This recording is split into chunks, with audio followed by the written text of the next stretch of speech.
بزرگ نے ایمن پر پانی چھڑکا اور نتاشا کا ہاتھ ایمن کے ہاتھ میں دیا. پھر زور زور سے کچھ پڑھنے لگے. کمرے کی کھڑکیاں زور سے بجنے لگیں. شدید ہوا چلنے لگی جیسے ابھی سب کچھ اڑ جائے گا. سب لوگ سہم گئے. بزرگ نے ایمن کا پاؤں اٹھا کر ایک تھالی میں رکھا. اس میں پانی ڈالنے لگے. عجیب سی چیخیں کمرے میں گونجنے لگیں. وہ چیخیں کمرے میں سے ہی آ رہی تھیں مگر کوئی دکھائی نہیں دے رہا تھا. بزرگ کے کپڑے جگہ جگہ سے پھٹ چکے تھے.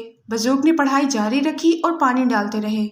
اچانک بزرگ نے زور سے ہریرا کو پکارا. ہریرا ایک دم حاضر ہوا اور بزرگ کا اشارہ سمجھ کر اس نے پانی کی ایک بالٹی لائی اور بزرگ کے آگے رکھ دی. بزرگ نے کچھ پڑھ کر بالٹی پر دم کیا اور اشارے سے ہریرا کو کام بتا دیا. ہریرا نے وہ بالٹی اٹھائی اور ایمن اور نتاشا پہ ڈال دی. نتاشا اتنے ٹھنڈے پانی کو برداشت نہ کر سکی اور چیخنے لگی مگر ایمن بدستور بیٹھی رہی. بزرگ نے پھر سے آنکھیں بند کی اور پڑھائی شروع کر دی. اس بار کمرے میں آگ لگ گئی. جبار اس سب کو دیکھ کر خوفزدہ ہو گیا تھا. وہ ایک کونے میں درود پاک کا ورد کرتے ہوئے کھڑا تھا. پورے کمرے میں آگ لگ گئی تھی مگر جبار کو اس کی تپش محسوس نہیں ہو رہی تھی. کچھ دیر ایسے ہی رہا. پھر بزرگ نے ایک برف سے بھری ہوئی بالٹی منگوائی اور ایمن پر پھینک دی. ایمن ایک دم سے ٹھنڈ سے ٹھٹھنے لگی. بزرگ نے مسکرا کر اس پر کچھ پھونکا. وہ پھر بے ہوش ہو گئی. کمرے میں روشنی پھیل گئی اور سب کچھ نارمل تھا جیسے کچھ ہوا ہی نہ ہو. جبار دور کھڑا سب دیکھ رہا تھا. بزرگ نے سب گھر والوں کو اندر بلایا اور ایمن کو اٹھا کر پلنگ پر رکھنے کا کہا. مبارک ہو، سب ٹھیک ہو گیا ہے. بزرگ نے ماتھے سے پسینہ صاف کیا. ہریرا میرا لباس لاؤ. ہریرا فوراً سے بزرگ کا لباس لے آیا اور بزرگ بدلنے بات میں چلے گئے. اکبر نے نتاشا کو طلاق دے دی. نتاشا کی ماں صدمہ نہ سہ سکی اور مر گئی. نتاشا کے بھائیوں نے اسے چھوڑ دیا. وہ اب اولڈ ہاؤس میں ہر وقت اللہ سے معافی مانگتی ہے. زہرا جلدی سے اٹھو، بارات آ گئی ہے، اب سٹیج پر جانا ہے. رابعہ نے برائڈل روم میں داخل ہوتے ہی بتایا. زہرا کی آج رخصتی تھی. ہال میں انٹر ہوتے ہی شور کی آوازیں آنے لگیں. زہرا کو زبیر اپنی باہوں میں اٹھا کر داخل ہو رہا تھا. زہرا شرم سے لال ہو رہی تھی. زبیر اس کی طرف شرارتی مسکراہٹیں پھینک رہا تھا. سٹیج پر دونوں بیٹھے تھے تو شور پھر سے شروع ہو گیا. سب لوگ پکچرز لینے لگے. رابعہ سٹیج پر سب کو شربت دے رہی تھی. ہمیں بھی دے دیجیے کچھ، بہت بھوک لگی ہے. کسی نے اسے پکارا. رابعہ نے مڑ کر دیکھا تو وہ کوئی اجنبی تھا مگر نہایت خوبصورت اور ڈیشنگ تھا.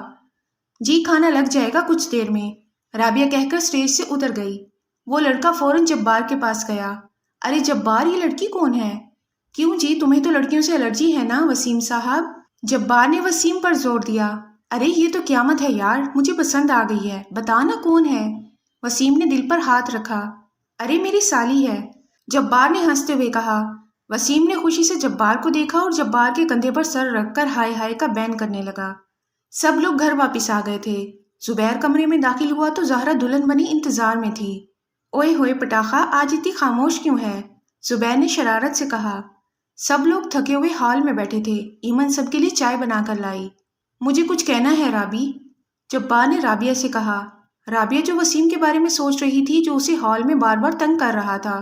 جی بولیں. وہ دراصل میرا دوست ہے وسیم، وہ آپ سے شادی کرنا چاہتا ہے. جبار نے خوشی سے کہا. مگر میں اسے جانتی نہیں، رابعہ نے حیرت سے کہا.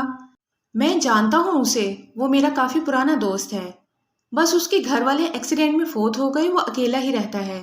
اس کی جاب اچھی ہے اور بہت اچھا ہے. جبار نے تفصیل بتائی. میں سوچوں گی، ویسے بھی وہ مجھے کافی تنگ کر چکا ہے شادی میں. رابعہ نے منہ بنایا. ہاں چلے صحیح ہے، مجھے بتانا. اور ہاں، اگر مجھے بھائی سمجھتی ہو تو میں تمہارے لیے کبھی غلط فیصلہ نہیں لوں گا.